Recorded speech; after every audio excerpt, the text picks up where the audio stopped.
bienvenue dans la matrescence, vous écoutez l'épisode 103 de la saison 4. Bonjour à toutes et bonjour à tous. La matrescence, c'est la contraction des mots maternité et adolescence pour expliquer la naissance d'une mère. Et si vous voulez en savoir plus, il suffit d'écouter le premier épisode. Dans ce podcast, on parle du postpartum, du 4e trimestre, de la joie d'être parent, mais de ses difficultés aussi. Bref, on parle de la vie. La matrescence met en avant des femmes et des hommes qui racontent, expliquent et donnent une autre définition à la parentalité.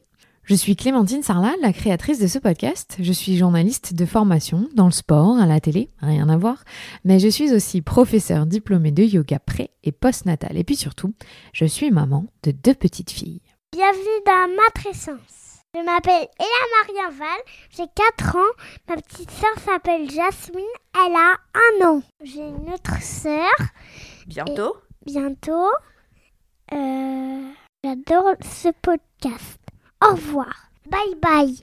La matrescence transforme la vie des mères, des pères, mais surtout des familles dans leur ensemble, alors parlons-en. Ici, pas de tabou, je vous propose une conversation intime, remplie d'émotions et d'informations. Je voulais vous dire, vous le savez, ce podcast a vocation à vous aider. Maintenant, il est important de se rappeler que c'est à vous de faire le tri parmi les informations entendues. Vous êtes les acteurs de votre parentalité, à vous de piocher dans ce qui vous plaît. Si vous aimez ce podcast, n'hésitez pas à vous abonner, à laisser un commentaire et le must à mettre 5 étoiles sur votre plateforme d'écoute. Et psst, vous savez quoi ? Vous pouvez maintenant faire partie de la communauté de la matrescence sur Patreon. À quoi ça sert et qu'est-ce que c'est ? C'est simple, ça sert à soutenir ce podcast. Vous pouvez l'aider financièrement à se développer en faisant un don chaque mois. En échange, vous aurez accès à des bonus et à tout un tas de contreparties en exclusivité. Rendez-vous sur le site www.patreon.com Patreon/Clémentine Sarlat. S'il y a bien un moment dans la vie où devoir penser à sa contraception est une charge mentale complexe à gérer, c'est après un accouchement. Devoir penser à sa pilule tous les soirs, prendre rendez-vous chez la sage-femme ou la gynéco pour mettre un stérilet ou un implant, réfléchir à la meilleure option pour soi et son couple alors qu'on vient de vivre une des expériences les plus bouleversantes de notre vie, est un non-sens pour Myriam Bendris, sage-femme libérale à l'étranger. Elle accompagne principalement des femmes pendant et après leur grossesse. Dans cet épisode, on a donc parlé de créer un nouveau paradigme autour de l'accompagnement de la contraception en postpartum. Ici, on reprend les bases, mais surtout, on tente de démystifier toutes les croyances qu'il y a autour de la fertilité post-bébé. Myriam est super pédagogue, c'est une mine d'informations précieuses qu'elle vous délivre et qui vous sera très utile pour prendre les décisions qui sont les plus adaptées à votre vie. Pour rappel, la seule contraception sûre à 100%, c'est l'abstinence, et oui. Je vous souhaite une très bonne écoute.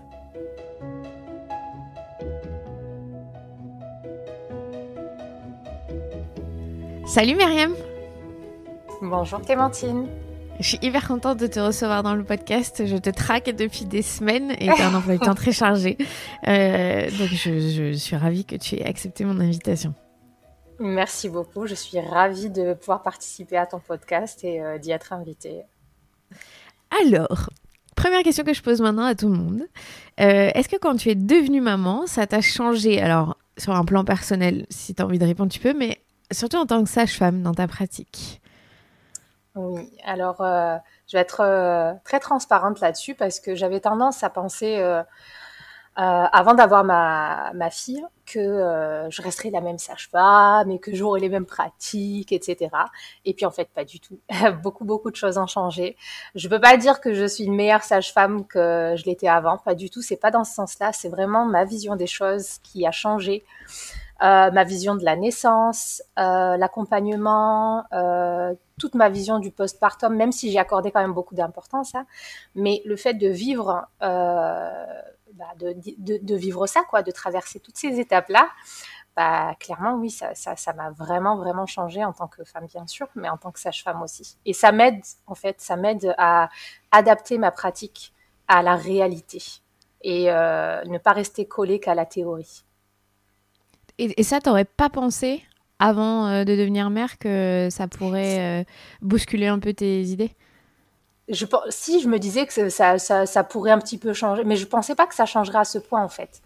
Et c'est vraiment, ça m'a ouvert plein de portes, plein de portes. J'ai bousculé plein de portes dans ma tête et je suis allée à la recherche de plein d'informations et plein de choses. J'ai changé beaucoup de choses dans ma pratique, on va dire. Et tu penses que c'est dû aussi à votre formation qui reste très dans la théorie et qui inclut pas toutes les formes de maternité, si on peut dire? Honnêtement, je pense que dans la formation, c'est assez complet parce qu'on a beaucoup de stages et que je faisais aussi beaucoup de stages en libéral. On était vraiment en contact avec les femmes et les couples, mais c'est vraiment le décalage entre la pratique sans avoir vécu ces étapes et puis la pratique après avoir vécu. Et quand on a vécu, on voit les choses différemment, surtout quand on est amené à rencontrer certaines complications. L'allaitement, par exemple, ma vision de l'allaitement, j'avais une vision assez claire de l'allaitement, mais le fait d'allaiter, j'ai allaité pendant 27 mois et j'ai vu beaucoup de choses différemment. Pour moi, l'allaitement, il n'est pas du tout que nourricier. Il y a beaucoup de choses qui ont changé, oui. Non, mais je trouve ça trop intéressant quand les professionnels de santé, tu sais, basculent dans un autre monde aussi comme nous, au moment de c'est devenir enrichissant. parent. Ouais, c'est ça. Bon alors, j'ai voulu te recevoir dans le podcast parce qu'il y a vraiment un thème qui m'intéresse, c'est la contraception post-bébé. On parle, voilà, dans la société en général, on parle beaucoup aujourd'hui de la contraception. Mais je trouve qu'on n'est pas encore très porté sur le sujet après bébé, alors que ça devient une question centrale. Est-ce que déjà il y a une différence dans notre fertilité une fois qu'on a eu un bébé? Oui. Oui, tout simplement parce que le cycle est très perturbé au niveau hormonal, qu'on a plus de mal à reconnaître à quelle étape de notre cycle on en est, que l'allaitement peut perturber également, que la fatigue, il y a beaucoup de choses, si on a eu des complications, etc., à l'accouchement, ça peut aussi perturber les cycles, et notamment quand on est très fortement anémié, par exemple, après une hémorragie de la délivrance. Il y a vraiment beaucoup de choses qui peuvent perturber la fertilité, pas forcément dans le sens d'une baisse, hein, mais plutôt dans l'idée on ne sait pas où on en est en fait. On ne sait pas exactement où on en est.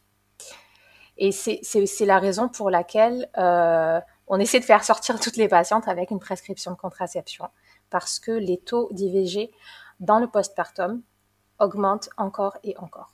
Et ils sont très élevés. C'est une période de la vie, dans la vie des femmes, où on a beaucoup d'IVG.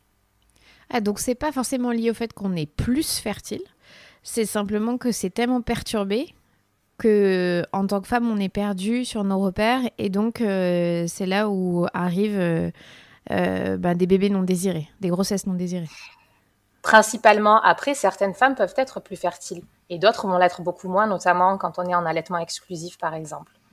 Mais encore une fois, voilà, ça, peut-être qu'on en parlera plus tard, mais ouais. C'est vraiment dans certaines conditions, etc. Je rentre dans cette catégorie. Alors, on est fin 2021. C'est quoi la contraception la plus utilisée en 2021? Alors, la contraception la plus utilisée en France, parce qu'il y a quand même des différences avec les autres pays, mais en France, ça reste la pilule. La pilule. Et quand on parle contraception, très souvent, on se dirige principalement vers les contraceptions féminines, automatiquement. C'est clair. Et dans le postpartum, peut-être qu'on pourrait se porter sur plus, et surtout à cette période-là de la vie du couple, vers les contraceptions masculines. On va en parler, c'est hyper intéressant ce que tu dis, tu as raison, c'est une période un peu charnière. Tu le disais, en maternité, on prescrit très rapidement, en tout cas on parle très vite, c'est au moment des 3 jours postpartum de la contraception. Mais toi, tu m'expliquais là avant qu'on commence que finalement, c'est pas vraiment adapté, c'est pas là où il faut en parler. Pourquoi est-ce que tu penses ça?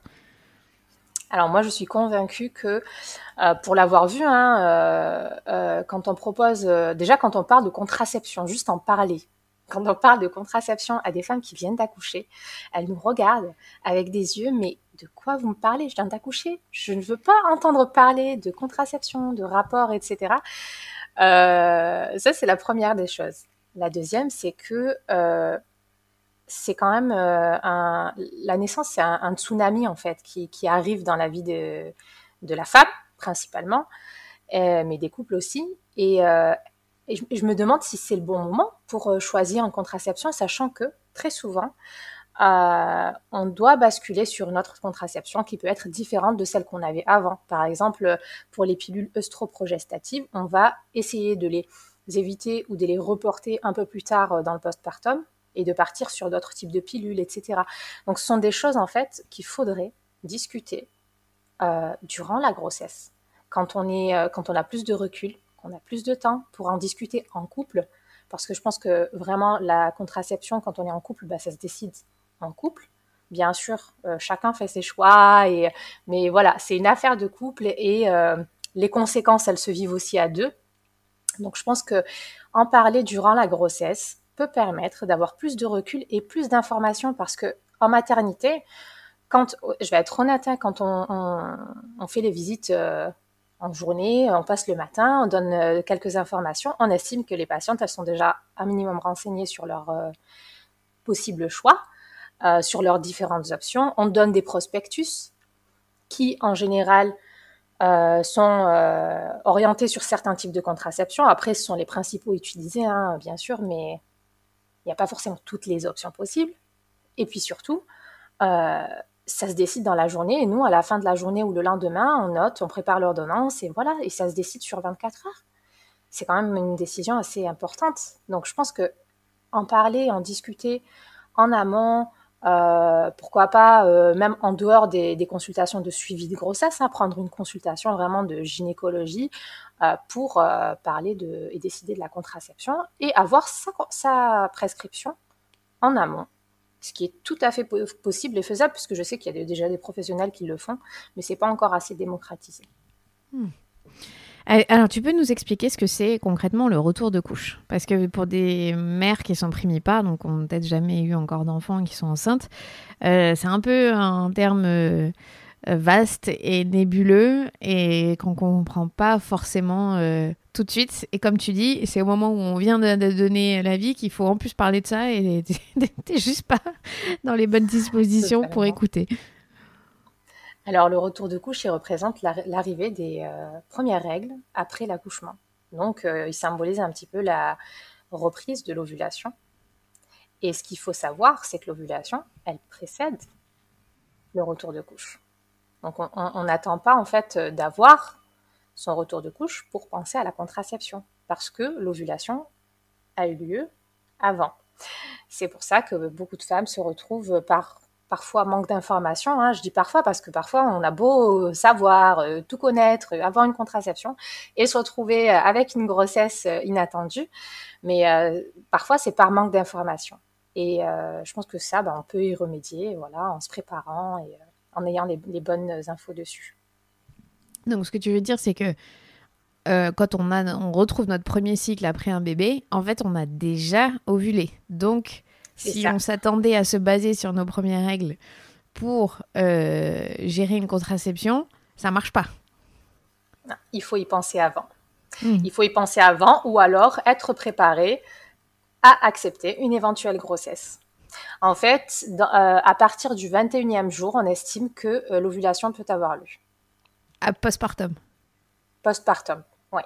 D'accord, donc ça peut être très rapide pour certaines. Tout à fait, tout à fait. Et c'est la raison pour laquelle il y a des femmes qui vont accoucher 2 fois dans la même année. Oh, ouais, c'est clair. C'est vrai, c'est vrai. Oui. Alors, pourquoi est-ce qu'on dit que l'allaitement, ça peut être un contraceptif dans ces cas-là? Est-ce que ça pourrait arriver à une femme qui allaite à 21 jours postpartum, par exemple? Oui et non. En fait, l'allaitement, sous certaines conditions, peut être utilisé comme un moyen de contraception. Alors, quand je dis sous certaines conditions, ça doit être un allaitement exclusif à la demande. Et les délais entre les tétées, l'espacement des tétées, en fait, doit être de moins de 6 heures la nuit et moins de 4 heures la journée. Et bien sûr, ne pas encore avoir eu son retour de couche. Et le dernier élément, c'est que c'est utilisable dans les 6 premiers mois. Parce que après, il y a la diversification alimentaire, il y a plein de choses. Et puis, même au niveau hormonal, il y a des changements qui se font au niveau du corps de la femme. Mais encore une fois, voilà, c'est quelque chose qui peut fonctionner quand c'est fait, voilà, de manière assez... je veux pas dire strict parce qu'en fait l'allaitement en général c'est pas quelque chose de strict, c'est pas quelque chose qu'on contrôle. J'ai pas envie de mettre ce terme péjoratif dessus, mais voilà, quelque chose d'assez régulier avec une fréquence. Voilà.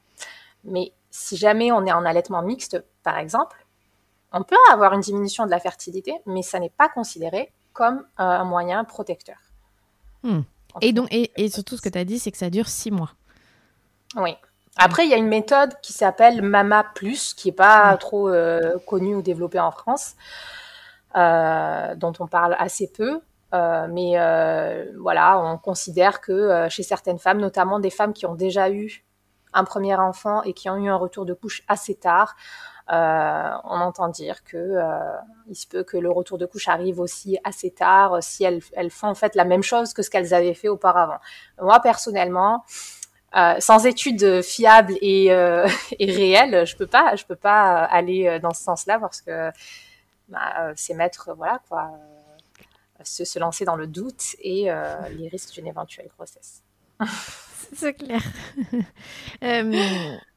Tu l'as mentionné, les grossesses inattendues. J'ai envie qu'on casse ce mythe d'entrée. Oui, c'est possible de tomber enceinte en ayant un contraceptif. Totalement. Alors moi, tu vois, je vais te dire clairement, parce que j'ai lu pas mal de choses sur les réseaux sociaux ces derniers temps et ça m'a juste hérissé les poils parce que je me suis dit, mais non, mais déjà que la contraception, c'est une charge mentale pour les femmes, qui a un vrai déséquilibre et des inégalités par rapport à la responsabilité qui est très souvent peu partagée dans les couples. En plus de ça, en fait, il faut assumer la culpabilité de ne pas avoir assez bien géré sa contraception, alors qu'en fait, pas du tout. Alors, très clairement, même avec une ligature des trompes, on n'est pas à 100% de protection. On peut être enceinte après une ligature des trompes. Il n'y a aucun moyen de contraception qui est fiable à 100%. Alors, il y a plein de tableaux disponibles sur Internet. On tape juste ce qu'on appelle indice de Pearl. L'indice de Pearl, en fait, il représente le nombre de grossesses sur 100 femmes par an. Et on a un classement, en fait, un chiffre, voilà, qui va nous donner une idée du taux d'efficacité un petit peu, voilà, du moyen de contraception. Mais il n'y en a aucun qui est fiable à 100%. Si, l'abstinence. Exactement, c'est le seul. Mais c'est un choix de vie. Voilà. C'est ça. Mais c'est intéressant parce que tu sais, il y a cette photo incroyable qui circule sur les réseaux sociaux de ce bébé qui est né avec le stérilet de la maman dans la main. Genre, je te l'ai enlevé, c'est mon trophée. Et je sais que quand j'en avais un peu parlé sur les réseaux sociaux, j'ai eu plein de mamans qui m'ont dit bah oui, je te présente mon bébé stérilé, il s'appelle truc, il a 8 mois ou je sais pas quoi. Et il y avait plein de mamans qui disaient oh, quoi, mais mon stérilé, ça veut dire que je peux quand même tomber enceinte, et qui en gros découvraient que finalement oui, ça protégeait pas à 100%. Là aussi, parfois toi tu dois halluciner en tant que sage-femme, mais on manque d'éducation cruellement en fait là-dessus. Oui, totalement. Totalement parce que, et j'en parlais tout à l'heure avec mon mari, je me disais, mais quand même, sur tout ce qui est cycle féminin, etc., grossesse, etc., dans nos études, on va dire, aller jusqu'au baccalauréat, on doit avoir 2 heures à tout casser. Je crois qu'on fait plus d'heures sur le théorème de Pythagore que sur ça, quoi. C'est quand même incroyable. Donc, pour connaître, en fait, il faut soit faire des études supérieures dans le domaine, soit, bien sûr, évidemment, je le conseille à toutes les femmes de s'informer, de se renseigner au-delà de ce qu'on apprend à l'école, mais je trouve que c'est quand même quelque chose d'assez basique à enseigner assez tôt. Ouais, c'est vrai. L'éducation sexuelle en général, bon, après, je dis rien, je suis partie du lycée, c'était il y a 16-17 ans maintenant, mais ça se trouve, ça a évolué, hein. Mais pour nous, en tout cas, notre génération de femmes, on a eu un petit creux où c'était démocratisé d'avoir une pilule, enfin, ou en tout cas d'avoir une contraception, mais on nous a pas vraiment expliqué quoi que ce soit autour du concept de la contraception, quoi. Si on n'a pas C'est des ça. parents qui entament ce genre de conversation et qui sont eux-mêmes renseignés, faut aller chercher les infos, quoi. Totalement. D'ailleurs, quand tu parles de la pilule, très souvent, on retrouve pendant les consultations des femmes qui arrivent à la trentaine ou parfois plus, hein, qui ont pris la pilule, allez, on va dire à 14-15 ans, et du coup, elles ont tant d'années de pilule derrière elles. Elles ne connaissent pas leurs variations dans le cycle, les variations physiques, physiologiques. Elles ne savent pas ce que c'est, parce que dès qu'elles ont commencé à avoir leur premier cycle, elles étaient sous pilule très rapidement. Donc du coup, elles ne connaissent pas forcément leur corps, et du coup, elles ne connaissent pas forcément toutes leurs options au niveau de la contraception.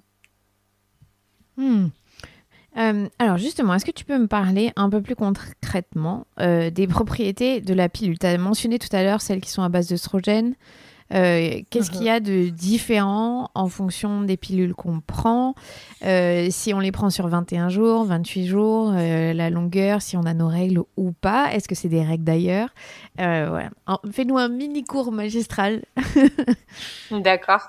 Alors, dans les contraceptions hormonales de type pilule, on distingue donc les pilules œstroprogestatives et les pilules progestatives, y compris les microprogestatives.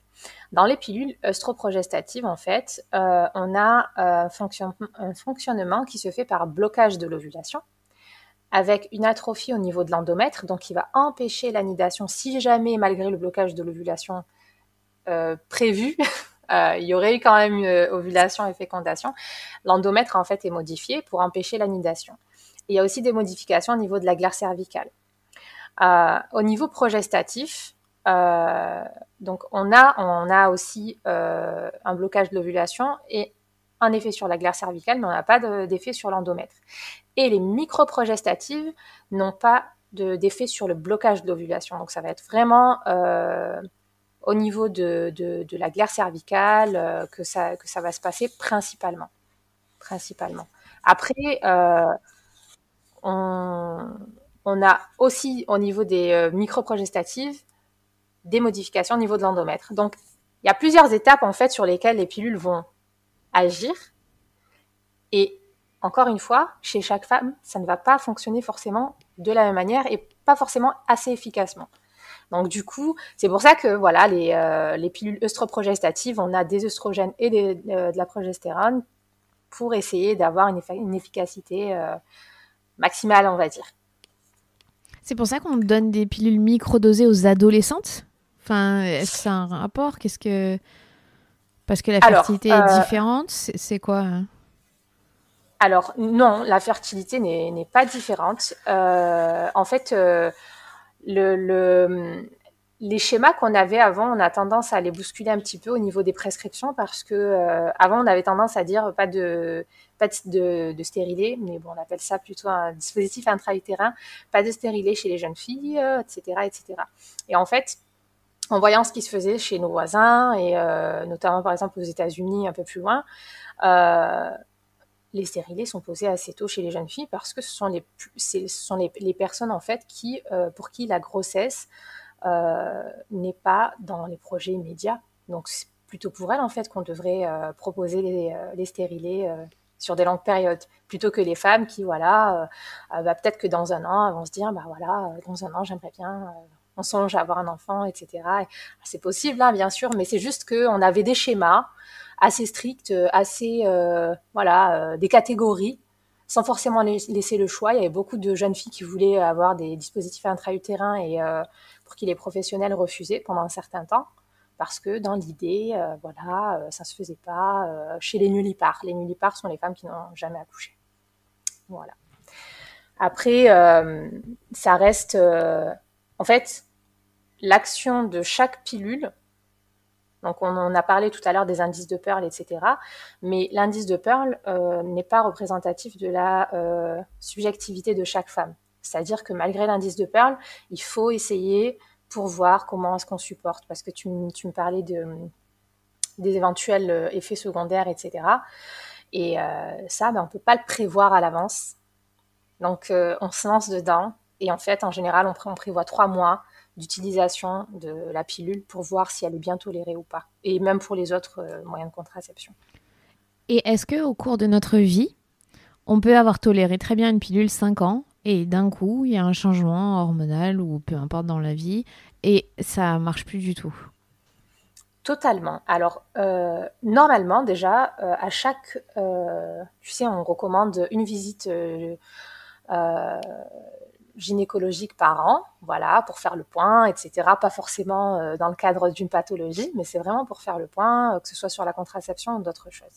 Et à ce moment-là, on discute de la contraception. Et en fait, l'idée et l'idéal serait de voir si dans déjà les bilans, on a des grosses modifications, s'il y a eu un changement au niveau du rythme de vie, etc. Parce qu'il y a beaucoup de choses qui peuvent perturber les taux d'hormones. Donc oui, en fonction de notre mode de vie, en fonction des étapes qu'on a traversées. Par exemple, je ne sais pas, si on a déjà eu 3 enfants, et puis là, on a un rythme de vie qui est toujours dans le rush, etc., et qu'on a eu, je ne sais pas, le dernier accouchement qui date d'il n'y a pas très longtemps, etc. Il y a plein d'éléments qui peuvent faire que la pilule va agir différemment. C'est marrant ce que tu dis parce que... Oui, donc oui, ça change. Parce que moi, quand j'étais ado, j'ai eu la sensation qu'avec mes copines, on a toutes eu la même pilule. Peu importe, tu vois, comment on réagissait à ça, mais que était prescrit automatiquement le même type de pilule pour une première contraception. Comme si ça allait à tout le monde, quoi. C'est vrai, hein, c'est ce que tu dis, c'est vrai. Ça a quand même assez changé depuis. Parce que, et c'est ce qu'on nous apprend dans nos études, avant de choisir en fait un mode de contraception, et pour ne pas aller directement vers la pilule et ensuite pour choisir quel type de pilule on va prendre, on fait vraiment un gros interrogatoire. Il y a même aussi des questionnaires sur Internet qu'on peut retrouver, mais voilà, en général, l'idéal, c'est de faire ça en consultation, bien sûr, pour voir qu'est-ce qui peut être le plus adapté. Sachant qu'il y a des paramètres à prendre en compte, notamment comme la prise de poids, le tabac, parce que voilà, il faut rappeler qu'il y a des risques thromboemboliques avec les pilules, notamment la pilule œstroprogestative, les antécédents. Si par exemple une femme a développé des migraines, a commencé à développer des migraines au bout de quelques années, en fait, on peut avoir des effets secondaires qu'on n'avait pas auparavant. Et ça, je vais te dire, je me renseignais sur les injections de contraception masculine, et l'OMS ne recommande pas l'utilisation au-delà de 18 mois parce qu'on n'a pas de recul sur l'après. Mais je me dis, bon, ok, mais est-ce que nous, on a des études en fait sur les effets chez les femmes qui utilisent la pilule depuis, je sais pas, 5 ans, 10 ans?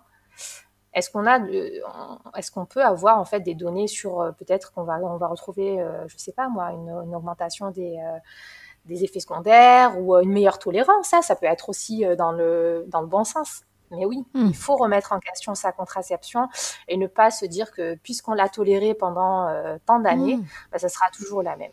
C'est pas mais ça, tu vois, je trouve que c'est hyper intéressant parce que j'ai pas la sensation que ce discours-là, on l'entend souvent, quoi. On a plus la sensation de j'ai trouvé mon truc, je reste dedans toute ma vie parce qu'au moins ça marche et ça me va, sans se dire peut-être là je me sens moins bien, il y a un truc, est-ce que ce serait pas ma contraception? Tu sais, j'en ai parlé une fois dans un podcast, mais j'ai écouté un podcast américain avec une PhD qui étudie les effets de la pilule sur le cerveau.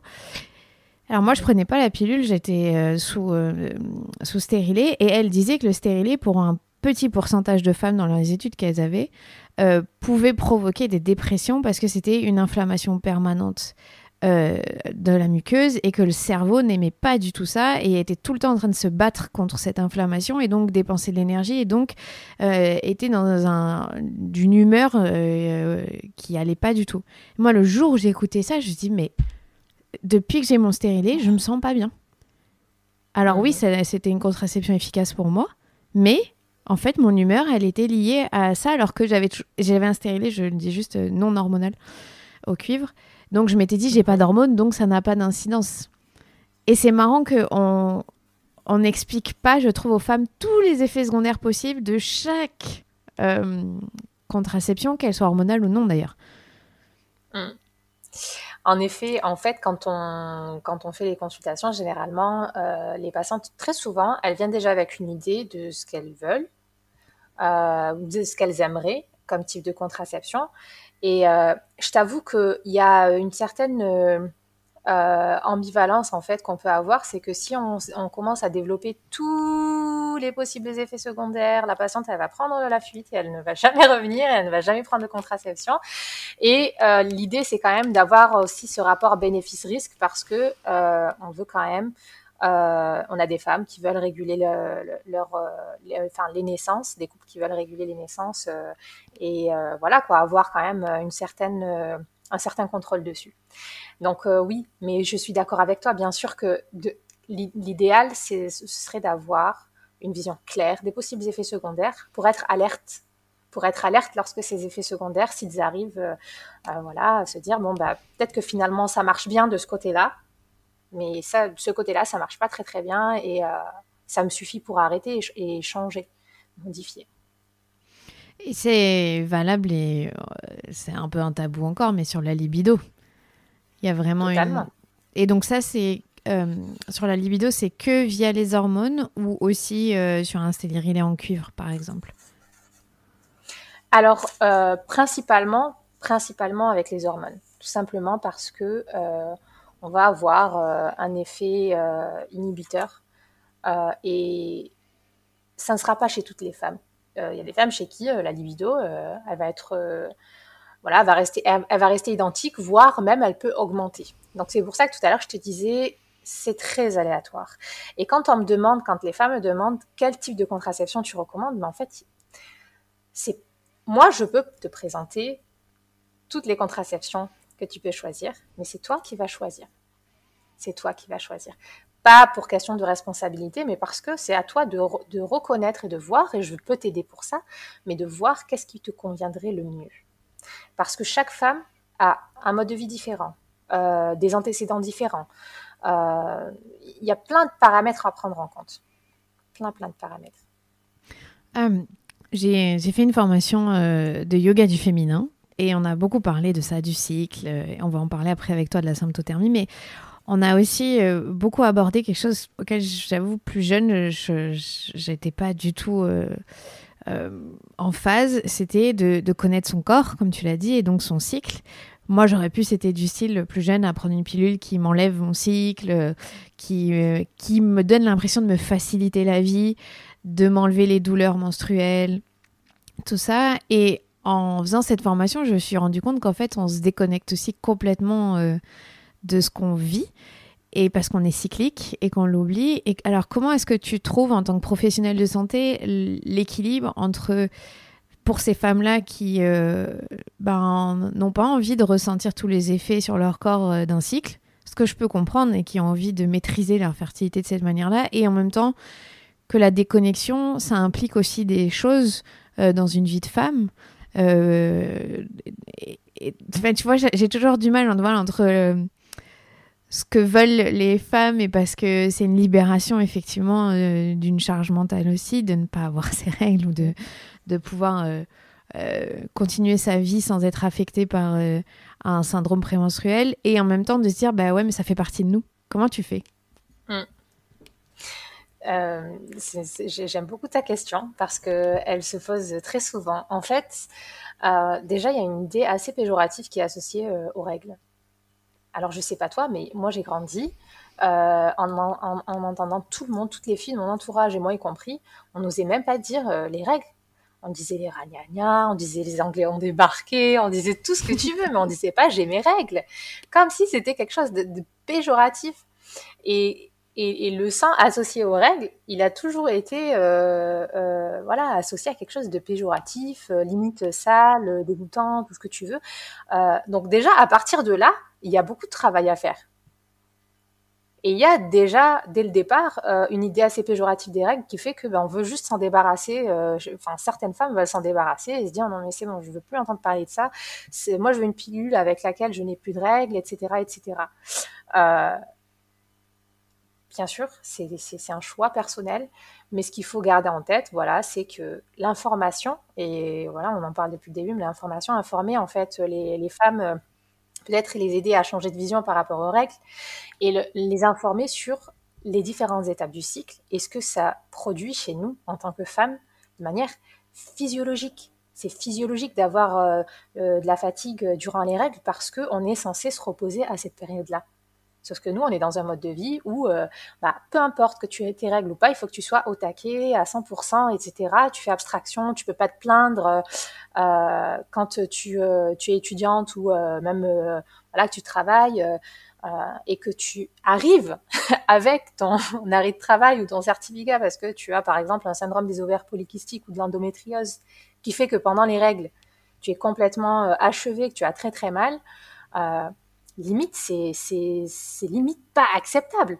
Ce ne sont que des règles. Tu vois, l'idée, en fait, qu'il y a derrière, c'est quelque chose d'assez banal, alors qu'en fait, non, c'est une partie du cycle qui, selon moi, et je suis pas l'initiatrice de cette idée-là, mais j'ai cette vision, c'est une période, voilà, où on a besoin de repos. Et dans le cycle, on a des périodes, voilà, qui sont assez variables.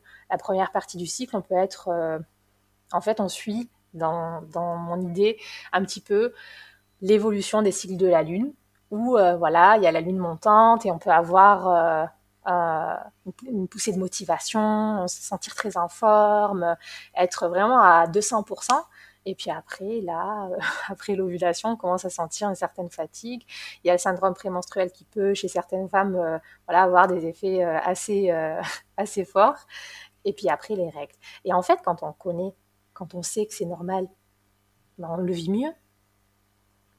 Alors, quand on ne sait pas, quand je te parlais de ces jeunes filles qui démarrent avec la pilule assez tôt et qui ne connaissent pas forcément, qui n'ont pas vécu en fait leur cycle en connaissance vraiment de leur physiologie, le jour où elles arrêtent la pilule, elles sont complètement perdues parce qu'elles se disent mais qu'est-ce qui se passe? Je connais pas ça moi. C'est quoi ça? C'est quoi cette fatigue? C'est quoi le syndrome prémenstruel? Alors pour certaines, ça va, elles vont même pas en entendre parler, elles vont penser qu'elles sont en dépression tous les mois. Donc c'est vraiment de l'information, de l'éducation et bien sûr voilà ça passe aussi dans les consultations évidemment de prendre le temps.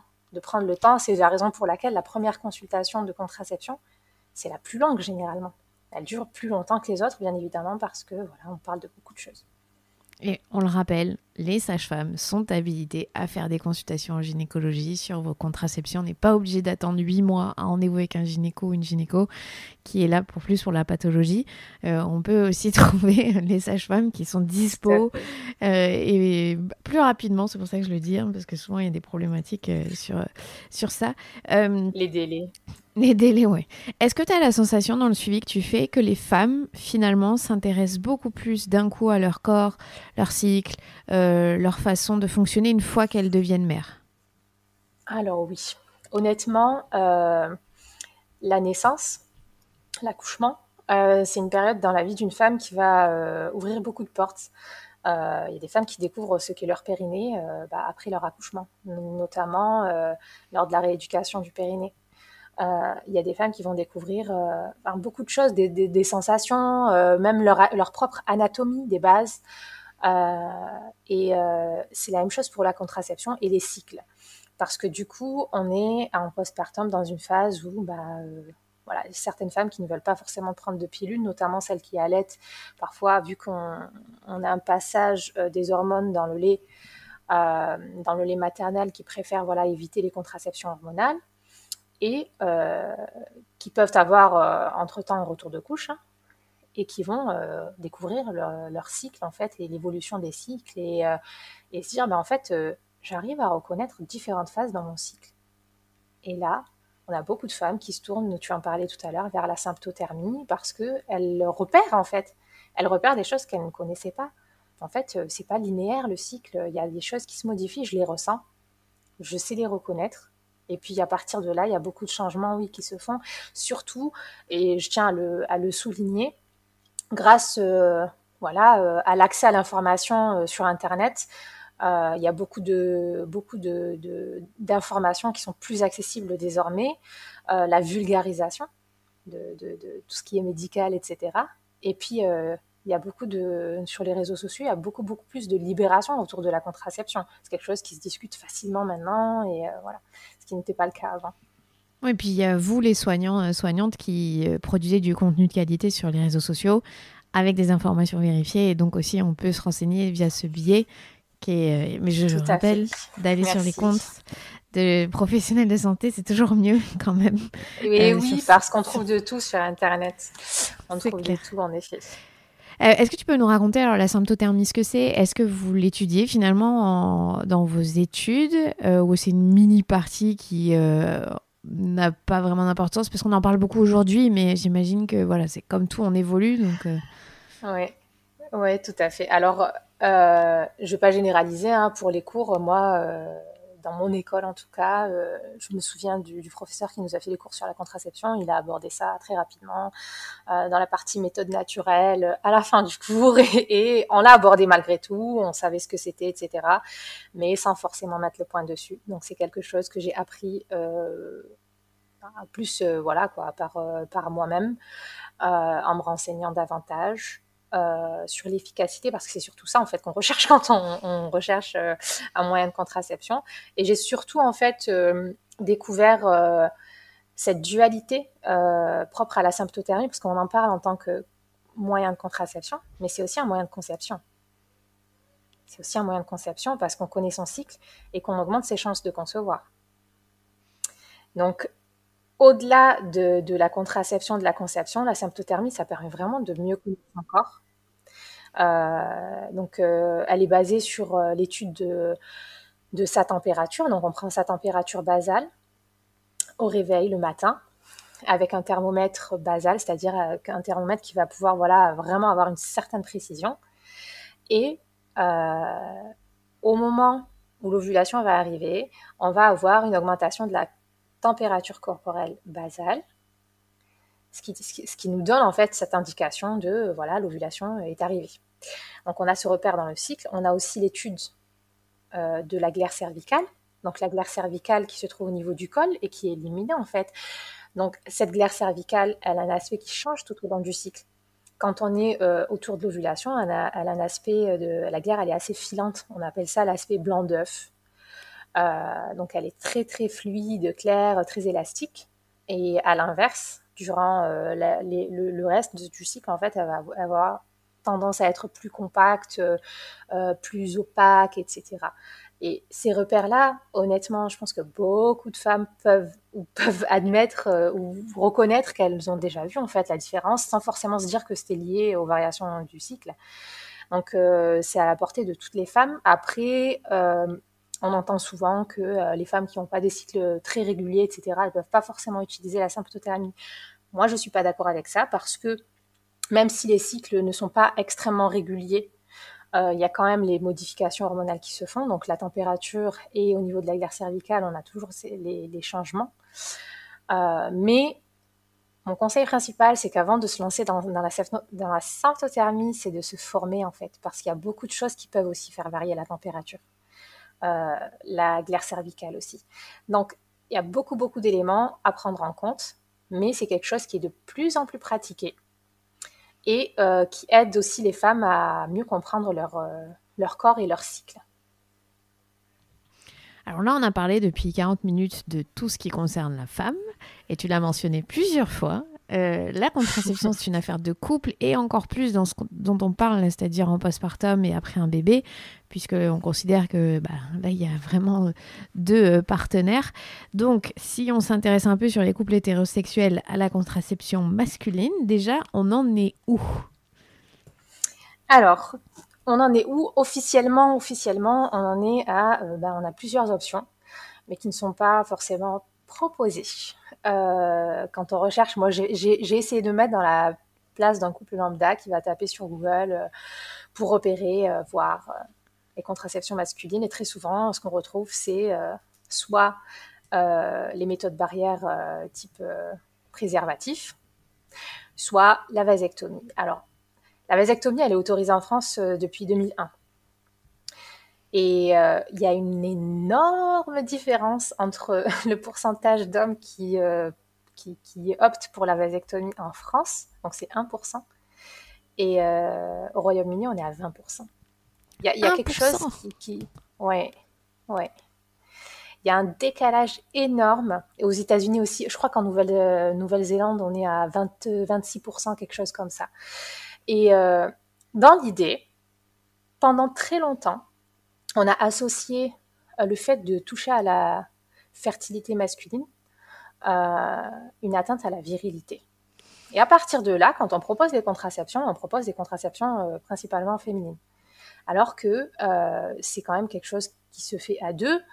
Dans les couples hétérosexuels, on a un homme, une femme, et il existe des contraceptions masculines, que ce soit les méthodes barrières, que ce soit la vasectomie, que ce soit les injections, une fois par semaine, donc des injections intramusculaires. Et on a aussi des contraceptions thermiques qui sont pas encore assez démocratisées, mais qui sont déjà utilisées par pas mal d'hommes. Hein. Et Attends, c'est le truc voilà, du donc caleçon chauffant, c'est ça? c'est ça. En fait, l'idée, c'est de remonter les testicules près du corps au maximum pour augmenter leur température et bloquer la fabrication des spermatozoïdes. Donc, on a d'autres options. Et tu sais, tout à l'heure, on parlait du postpartum. Bah, je trouverais, dans l'idéal, que ce serait une bonne période pour penser aux contraceptions masculines, le postpartum, pour un petit peu enlever cette charge mentale et ce déséquilibre des épaules des femmes qui viennent tout juste de donner naissance et qui sont dans un chamboulement hormonal et tout ce que tu veux. Donc, et surtout, partager la responsabilité. Non, mais c'est fou ce que tu dis, parce que c'est vrai que moi, en postpartum, j'ai fait l'erreur de ne pas m'intéresser assez précisément à la contraception parce que j'allaitais et que je connaissais la méthode et je savais que ça durait 6 mois. Mais au bout de 6 mois, je m'y suis pas non plus penchée parce que j'étais épuisée, parce que j'allaitais toujours mon bébé, parce que voilà, il y avait encore les hormones qui essayaient de se stabiliser et que ça faisait un truc de trop encore pour moi à penser. Et t'as raison, et ça m'a même pas traversé l'esprit de me dire peut-être que ça devrait être à ton mec, en fait, là, de prendre la charge pour lui et te laisser tranquille. Mais Ouais. parce que aussi, tu as raison, je pense aussi, parce que de la part des professionnels de santé, on n'a pas ce discours-là, de dire, bah là, madame, c'est peut-être pas à vous de vous en charger, parce que là, vous êtes évidemment dans une période difficile. Alors après, on s'entend, hein, dans un couple qui fonctionne bien, où il n'y a pas de trahison, enfin on essaie dans un truc sain où on peut faire confiance l'un à l'autre, parce que je comprends aussi l'argumentaire des femmes qui disent je veux pas que ce soit quelqu'un qui s'occupe de ma fertilité puisque c'est moi qui tombe enceinte, ça j'entends, mais quand on est dans un couple où il y a une relation normale, mais c'est fou qu'on n'ait pas ce réflexe-là. Ouais. C'est assez ancré depuis très Ouais. longtemps. Et tu sais, l'histoire même de la contraception, de la légalisation de la contraception, c'était venu dans un cadre de la libération de la femme, etc. Mais c'était dans un cadre, voilà, de libération de la femme, non pas pour augmenter sa charge, c'était surtout, voilà, pour qu'elle puisse disposer de son corps comme elle l'entend, sans avoir à avoir les conséquences d'une grossesse si jamais elle changeait de partenaire, etc. Donc bien sûr, bien entendu, mais on est tombé dans quelque chose qui est, voilà, majoritairement féminin et ça crée encore, ça augmente en fait le déséquilibre dans les couples. Ça peut être source de disputes, etc. Mais il y a des patientes qui viennent et qui font dans l'arme parce que elles veulent plus prendre la pilule parce qu'elles la supportent plus du tout et que les autres moyens de contraception n'ont pas été concluants non plus et que le partenaire, lui, il n'aime pas trop le préservatif, par exemple. Donc, ce sont des choses dont il faut discuter en couple. Et l'idéal, quand on vient en consultation de contraception, ce serait de venir en couple pour pouvoir en discuter ensemble. Ah, mais c'est vrai, rien que ça, de venir à deux sur une consultation de contraception, tu vois, c'est le premier pas. Et donc, est-ce que toi, tu as Oui. l'impression là que ces derniers temps, quand même, les hommes, ils sont un tout petit peu plus impliqués dans la contraception, ou en tout cas, ils s'ouvrent à l'idée que peut-être ils ont eu un rôle à jouer, parce que c'est aussi, il faut le dire, quelque chose que la société ne leur a jamais appris. On leur a jamais dit que la contraception, c'était pour eux. Donc, est-ce que tu sens un petit changement qui arrive ? Oui, totalement. Je ne sais pas si tu as entendu parler des... Alors, j'ai trouvé ça il n'y a pas très longtemps, je suis tombée dessus, les contraceptés. Donc, ce sont des hommes qui décident de se charger de leur contraception et j'ai trouvé ça tellement honnête et parce que je pense qu'au fond, beaucoup d'hommes sont conscients de la charge que c'est, en fait, de la contraception, les effets secondaires, etc., etc. Et je suis pas pour que les hommes aient aussi tout un tas d'effets secondaires avec des pilules, etc. Non, moi, je suis juste pour quelque chose qui soit équilibré et partager, discuter. Mais oui, totalement, j'ai l'impression que les hommes sont de plus en plus investis dans la contraception et parfois même sans qu'aucun professionnel n'ait eu voilà, une intervention ou quoi que ce soit. Hein. C'est des prises de conscience, c'est la communication dans le couple. Et encore une fois, je pense que les réseaux sociaux jouent aussi là-dessus parce que voilà, il y a une libération de la parole sur beaucoup de choses. C'est moins mal vu, on va dire, d'être un contracepté. Il y a des hommes qui vont opter pour la vasectomie alors qu'avant en fait ils avaient une vision très très péjorative et puis aujourd'hui en voyant de plus en plus d'hommes se lancer là-dedans se disent en fait non moi c'est ce que je veux aussi si ça peut permettre à notre couple de continuer à avancer l'arrêt de la pilule par exemple etc. C'est vraiment à discuter mais oui totalement.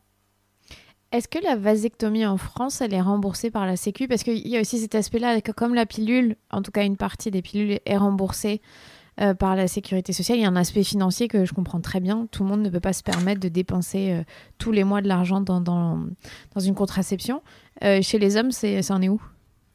Alors, je vais être très honnête avec toi, je ne sais pas.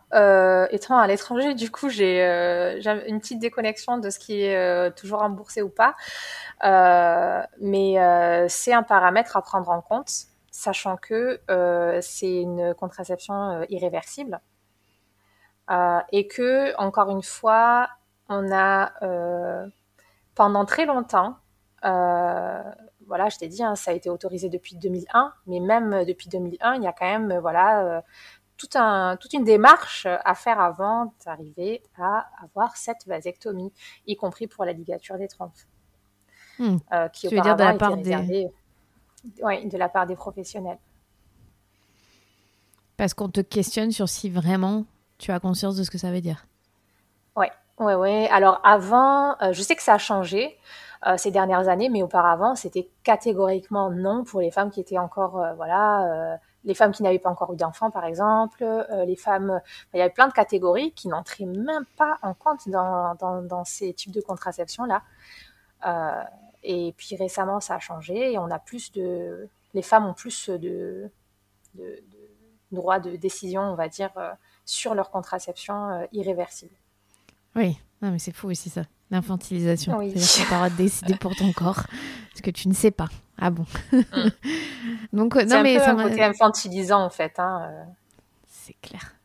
Non, mais donc c'est intéressant ce que tu dis sur les politiques aussi publiques, c'est-à-dire si en France on est à 1% pour la vasectomie et que dans un pays anglo-saxon on est déjà un quart des hommes, il y a aussi une responsabilité sociétale et politique de faire changer la vision pour que il y ait une meilleure égalité ou équité dans la prise de décision.